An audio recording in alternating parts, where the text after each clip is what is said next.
Alrighty, fellas, how are we doing? Hola. Hi. I'm doing swell. Let's go. I am doing. Oh, she is.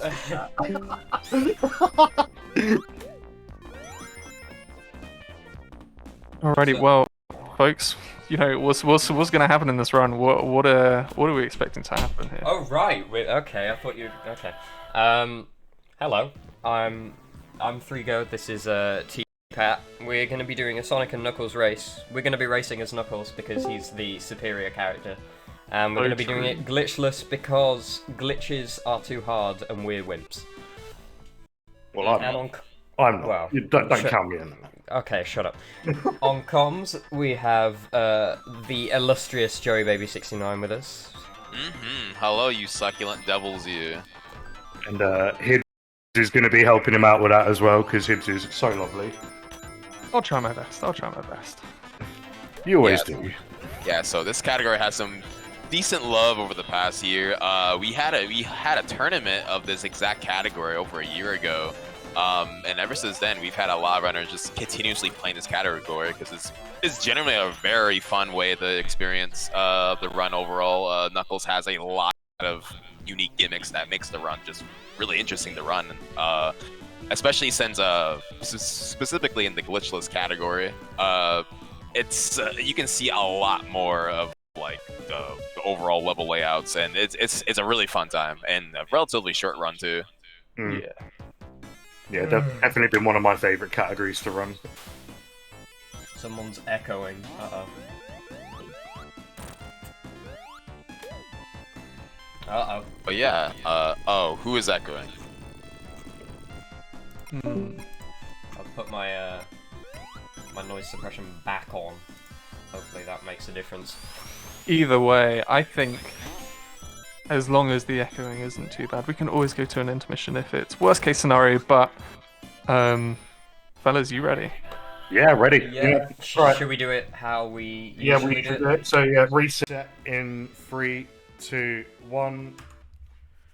All right, I'll do countdown here. So from 5, 5, 4, 3, 2, 1. Good luck. Good luck. Oh, my life split isn't working. Nice.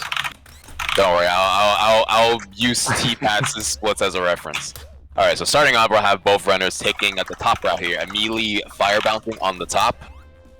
Way more faster to utilize getting the speed shoes that are only available in the top route. We're gonna have both runners manipulate the path swap here by making over the loop and then glide on the left wall and just fly to the right there. I'm not making that. Damn. Yeah, so Mushroom Hill 2 is a really tricky run, essentially because you have to always keep at top right at all times. Any fall below is just a detriment to the time. So relatively, this is an easy spot to lose a lot of time. But of course, both our runners don't have any opportunity to reset at any point. But Frigo coming through pretty decently, while T-Pat is just in a ways there at the very end. So here we have the first boss. Because you snag the fire shield, dealing damage is relatively simple. The fumes on the bottom of the jetpack of the boss fight normally would damage you, but because of the fire shield, that completely avoids any harm's way of taking damage there. So really clean fight there. 1 minute to Frigo, 110 from T-Pat here. So a 10-second difference, but that can easily sway for the remainder of the run. So coming into Mushroom Hill 2, we're gonna see a Threeg over here getting some nice slope jumps upwards to take the top path up here. We're gonna see T-Pat coming in as well. This route is probably like really smooth. Around roughly the halfway point, we're gonna see both of these runners gonna just essentially just hold right and hold down the whole way through. At this ending section here. Mushroom Hill doesn't have much choke points, which is pretty good for a beginning level. and we're gonna have both of these runners here come into this pulley section here. Normally Tails would require or Sonic and Tails to use the pulley, but because Knuckles' climbing ability, you can just climb all the way upwards, which would save a lot of time. You see Threego try to do a slope jump upwards to the top. If you get a really clean jump, you can essentially skip like a good two-thirds of the whole climb. But unfortunately, it took some time there, so that will give T-Pat a little extra wiggle room to work with. Yeah, he'll be 2 ahead in terms of IGT. Oh, that's capsule. Right. Oh, Maybe 1 ahead. Just jump straight over that. So this turn, I guess this is a point I'll bring up now. So this game's timing method is RTA minus time bonus.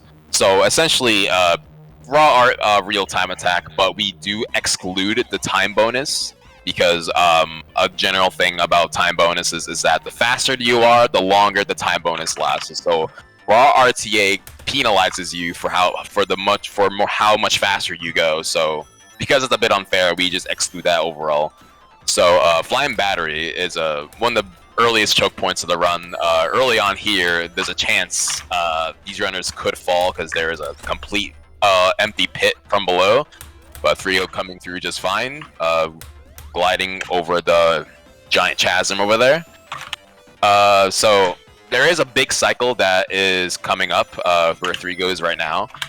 So there are a thing called the global cycles. So pretty much these are cycles that are continuously in motion. Oh, you bitch. That's I knew I was going to say that. Forgive my language. That's alright. Oh.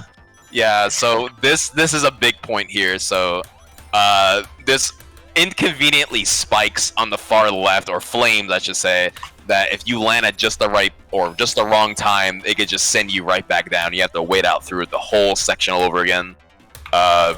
T getting through there relatively clean, coming into the midsection here, taking a nice damage boost to get through that whole section. I have no idea what cycle I'm on here.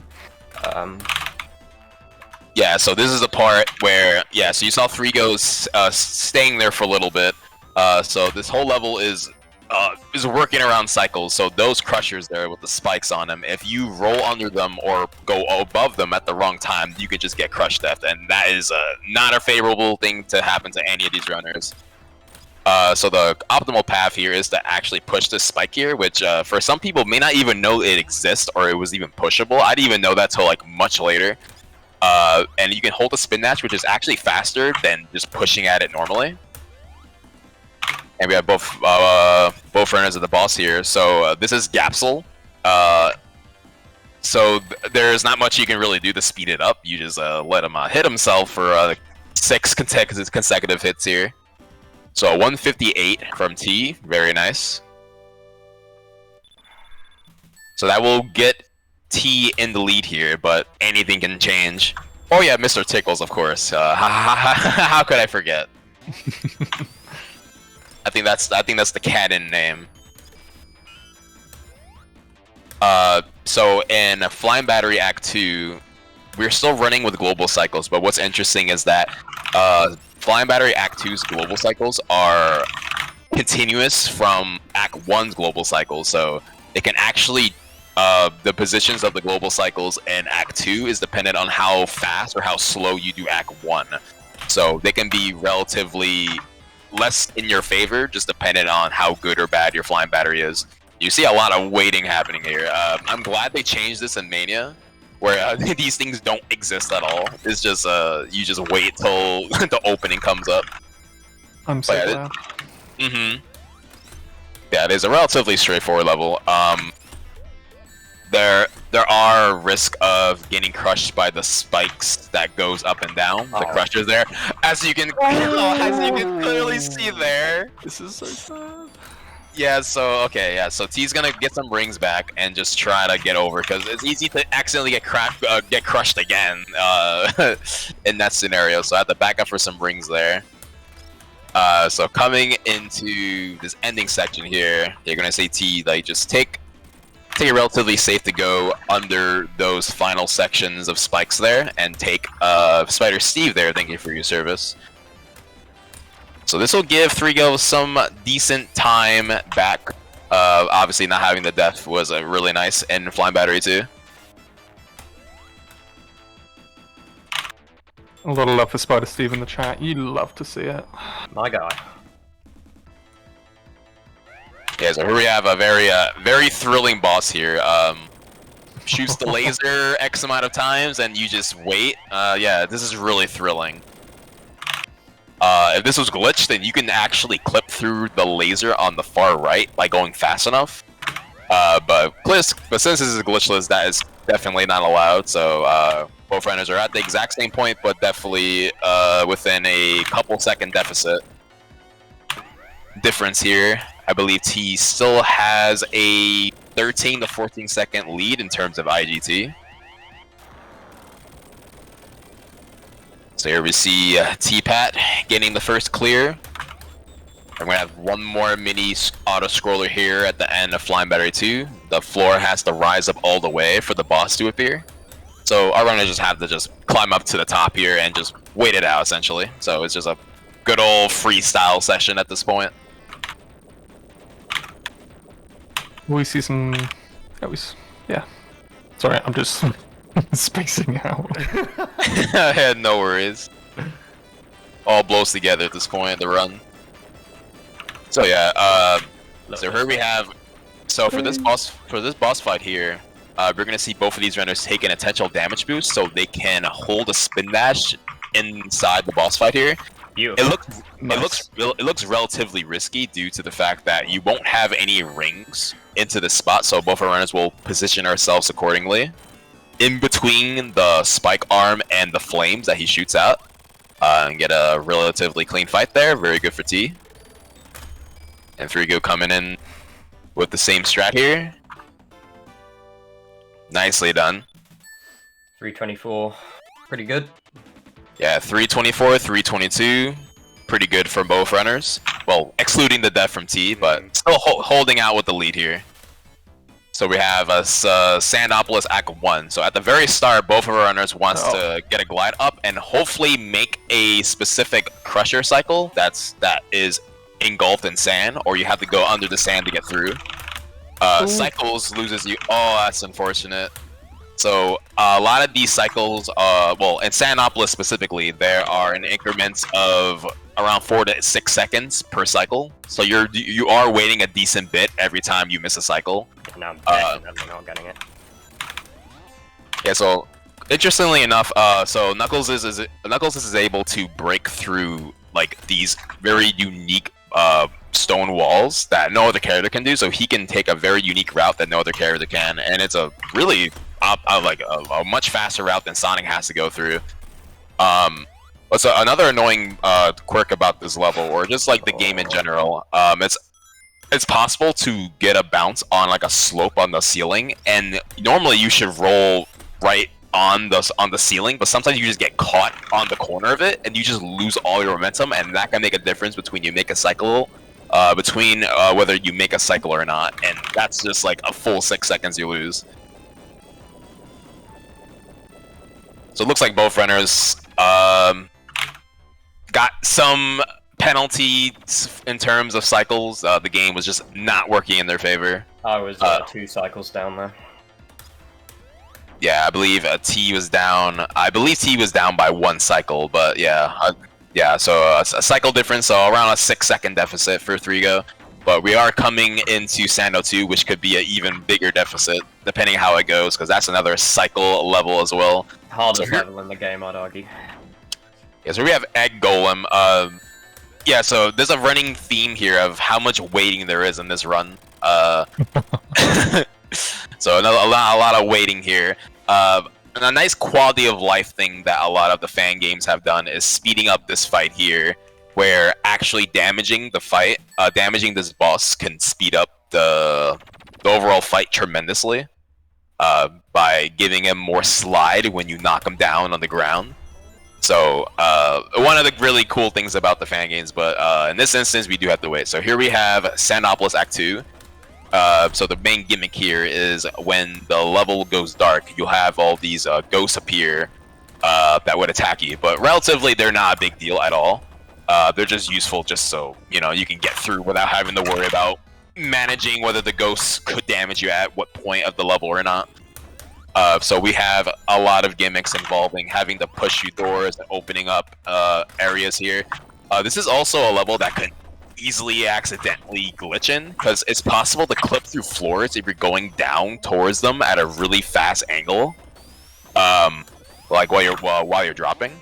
But these runners are very masterful enough to avoid those sequences. I'm sure everyone who's ever started this run like for the first time has accidentally glitched through a floor at one point, either by habit from glitched or just unfamiliarity of how to avoid it. And if it is an accident, like accidental glitching, it's also getting squished, because the way that the collision works with some of these slopes that you can see just above the sand, like they're not completely flat, they have a slight slope. And when there's a, what do we call them, like something, one of the platforms that's coming down on you, when that's happening, there's a very real risk that it might not look like you're gonna get squished, but you will get squished. And then you may be seeing here that Knuckles just climbing up through all this. What you're supposed to do, or at least what the developers want you to do, is activate these like sand things that just makes the sand rise up, and you use that as like a platform to continue on to the top route. But because you can just climb up all the way, then you don't have to do that at all, and it saves a lot of time compared to what Sonic and what Sonic has to deal with. Tails can just fly, but Sonic just have to wait it out. So this is a spot where Knuckles just kind of is relatively screwed over here, where Sonic and Tails can just jump or just fly up, but Knuckles does have to drop down all the way to land on a slope and get enough of a spin dash speed to make it upwards. So that's something that Knuckles has to deal with in terms of his routing, which I have to bring up now. Like Knuckles has a much more nerfed jump height compared to Sonic and Tails, so that does come into play in a lot of sections of the levels. Very nice boss from T, getting the damage boost and then just, you know, staying on the boss, getting the spin dashes that he needs to. Oh my gosh, there you go. Whoa. Forget that happened. That was like cutting it close there. But yeah, 231 by T. That's really nice. Oh, so come on. So we have my personal favorite level to run, Lava Reef 1. It's really nice getting all the correct like floor jumps and getting like the mini slopes on the floor, get a lot of nice bounces, nice precise damage boosting, cutting through the cycles of the lava waterfalls is great. But there's a lot of risk involved too, considering the damage boosting involved. So the lava waterfalls? Yeah, little lava thingies coming from the, it's like, what else can I call it? Lava falls? Lava falls, yeah, those work. Sorry, I'm being pedantic, but... Yeah, no worries. Yeah, so those lava falls are in a global cycle, so... Oh no, not global cycle, a screen-based cycle, so... Once Knuckles approaches the general range of it, it starts being active. Ooh. Getting some nice jumps here. It's quite hard to get both of these cannons on. Oh, and he does! Ooh, really nice. That was so tight. Yeah, getting all 4 hits on both hands is a really tight window there. But that does save you roughly like 2 to 3 seconds without having to kill the hands coming up the second time around. That's really nice. Yeah, 121, that's an excellent time. That's a huge gold. Not going to PB this run, but it's nice to have something. Yeah, you love to see it. Nice. So we have Lava Reef Act 2 here coming up. Also very heavily cycle-oriented, which, same thing with Lava Reef Act 1. It's also based on how fast or slow you've done Lava Reef Act... how fast or slow you've done Lava Reef Act 1. So this level is really important that you do not lose the fire shield, because there's a lot of spots where you come across a fire spitter, especially this section here, where it's pretty much impossible to get through without getting hurt unless you're willing to wait every fire spitter shot. So getting damaged at this fight or at this point in the run and losing your fire shield, if you're going for PB pace, it's more or less GG, because it's almost losing like 10 to 15, 20 seconds due to that. So both her runners into Lava React 2. So it's just a race of not losing this fire shield at any point. But T coming in the halfway point, coming up to the end of this level here. What? Okay. So that's a really clean up of sets of jumps T just did there. So those blocks are global cycled. So when you want to approach them is at a certain point where you can climb towards a block that's just about to be inaccessible to land on. So when T precisely lands and like lands at that spot at a certain point, he can skip a whole cycle, which is a nice 6-second time save. Really clean 8-second O'Brien Glenway or juice time. So very good, optimal. You love to see the 8s. So we have the final boss. So yeah, Knuckles does not have to worry about Death Egg because Sonic has already taken care of that in his own run through. So T only cares about protecting this Master Emerald. So this fight has 2 phases here. Nice clean 8 hits. It is RNG based, whether what attack pattern he decides to do. Relatively okay fighting pattern here. But what will make him break a lot of runs is the second phase here. Now, he can do either one of 2 attacks at the very start. He can either shoot 3 projectiles or dive straight at you. He does this twice in terms of an optimal fight. So when he shoots the missiles, very good. He can get up to 5 hits. And every time Mecha Sonic dives down, you pretty much lose like 3 seconds. And there's nothing you can do about it. That's just straight up random. So getting a really perfect fight for the second phase here. And 1 more hit should do it.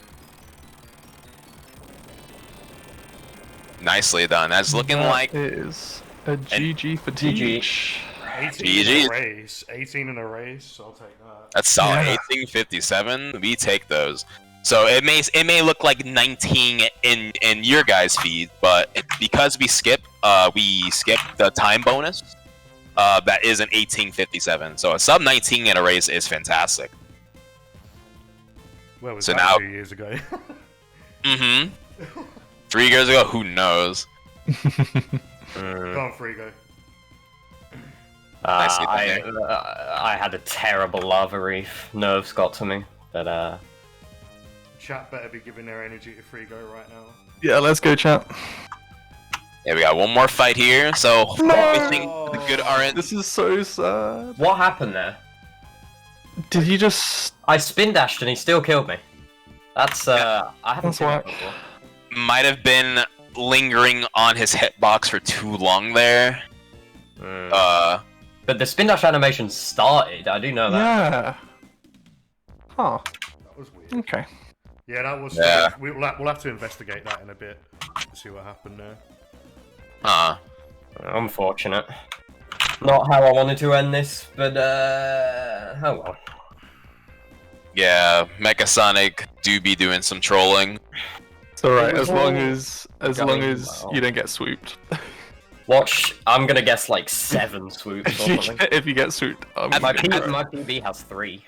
I think the world record of swoops I've ever seen was like 4 or something. Has there ever been more than that? I had 6 in a run. 6 swoops. Oh, you love Yeah. to see 20-second time and, loss. and that was on big PB pace as well, and it all went out the window.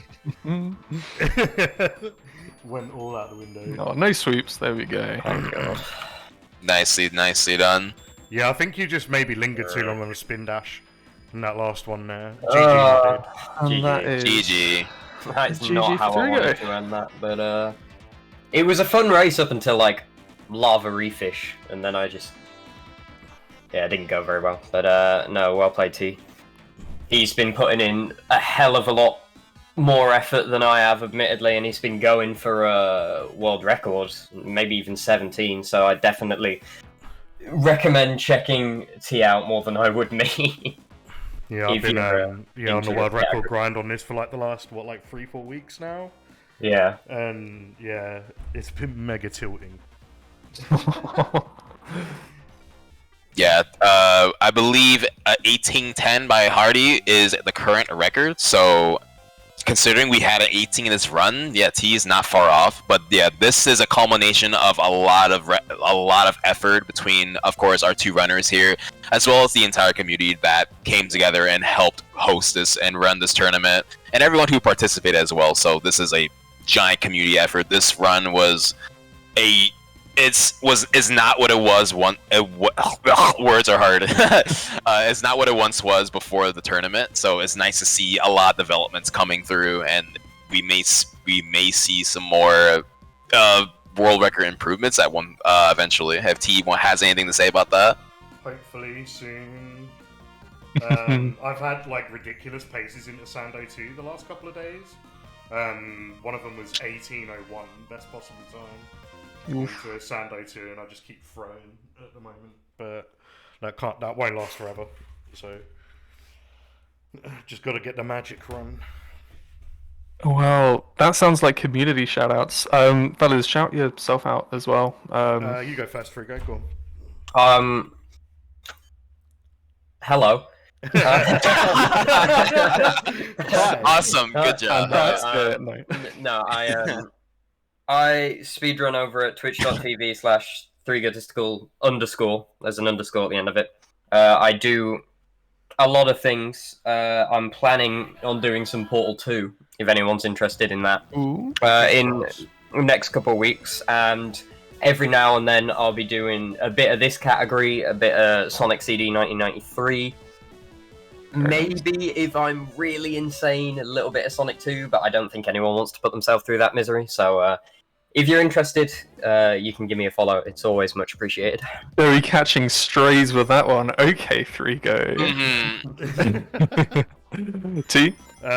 Yeah, I stream at twitch.tv/tpat with 3 E's, because 2 E's was taken. I'm going for world record in this category at the moment. You can come along and watch me mold. After that, I think I'm going to be going on to doing Final Fantasy VII speedruns. Ooh. That does seem to be the plan. I'll still be doing the occasional Sonic, but I'll be primarily focusing on Final Fantasy VII, any percent no slots. So yeah, if you like that sort of stuff, yeah. Yeah, that's me. Awesome. Well, whilst we're here and we're talking... Sorry, that's classic. The original game. Go on, Hib, sorry. Well, whilst whilst we've got both of you folks here, this is a good moment to talk about Joey and Babes, because they've got an event coming up for Sonic Pocket Adventure, and we are having a run of that later on in the event. So if you want to hear more about, the passion for community tournaments and how that can shape what a game looks like, you should definitely keep an eye out for when that is happening. Also, you can put !JNB in the chat to find out more about what those folks get up to, and a link to their Discord. Hey, if you want to run Sonic Pocket Adventure, and I think tournament signups are still open, so you could throw your name in there if you're feeling a little bit dangerous. But yeah, folks, that was a great run.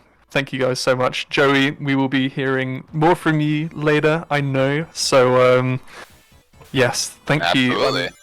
Thank you, all 3 of you. And yeah, folks, we are going to be going to another break, and then we're going to be seeing the rest of this game with Sonic, though. So, I wouldn't be surprised if you left the stream. But we will join you later on, and I'll be handing over the hosting mic to our good friend Argix. So do stick tight and join us after this intermission.